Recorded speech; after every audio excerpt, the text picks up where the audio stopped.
দেশ গড়ার যে পরিকল্পনা রয়েছে সেই দেশ গড়ার পরিকল্পনার ভিতরে আপনাদের মনে আছে যে শহীদ রাষ্ট্রপতি জিয়াউর রহমানের একটি পরিকল্পনা ছিল খাল খনন কর্মসূচি, এবং সেই খাল খনন কর্মসূচির আদলে ইতিমধ্যে আমাদের মাননীয় প্রধানমন্ত্রী তিনি বলেছেন যে আমরা প্রায় ঢাকা সহ সারা বাংলাদেশে প্রায় আমরা 20,000 বর্গফুট আমরা খাল খনন করতে চাই। তারই ধারাবাহিকতায় আপনারা জানেন যে আমার এই ঢাকা 16 আসনের এখানে আমাদের বেশ কয়েকটি খাল রয়েছে, তার ভিতরে অন্যতম প্যারিস খাল থেকে শুরু করে, এবং আপনারা সকলেই অবগত আছেন যে এখানে অল্প বৃষ্টি হলেই পানি জমে যায়, রাস্তা দিয়ে মানুষ হাঁটাচলা করতে পারে না, প্রায় কোমর পরিমাণ পর্যন্ত পানি জমে যায়।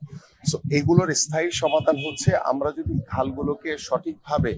রক্ষণাবেক্ষণ করতে পারি, পরিষ্কার করতে পারি, এটার গভীরতা যদি নিশ্চিত করতে পারি, তাহলেই বৃষ্টি হলেই যে পানিটা জমে যায় রাস্তায় সেটা আর জমবে না। সো আমি আমাদের যে মাননীয় প্রশাসক আমার সাথে রয়েছেন, যে তার সাথে বিষয়গুলো নিয়ে পরামর্শ করেছি যে এই খালগুলোকে স্থায়ীভাবে পরিষ্কার করে, যাতে একই জিনিস যাতে বারবার করতে না হয়, স্থায়ীভাবে পরিষ্কার করে কিভাবে এটাকে একটা সৌন্দর্য বন্ধব, যাতে একটি পরিবেশের মাধ্যমে, এবং যারা এখানে দীর্ঘদিন ধরে বসবাস করে তাদের সাথেও কথা বলে যে স্থায়ী একটি সমাধান দরকার আমাদের। কারণ আমরা বলছি, আপনারা শুনছেন, আপনারা বলছেন, আমরা শুনছি, আলটিমেটলি এটা শেষ কোথায়? সো আমরাও চাই যেটার স্থায়ীভাবে একটি সমাধান হোক, এবং সেই স্থায়ী পথে সমাধানের জন্যই কিন্তু আমাদের মাননীয় প্রধানমন্ত্রীর যে নির্দেশনা রয়েছে যে আমরা ঢাকা সহ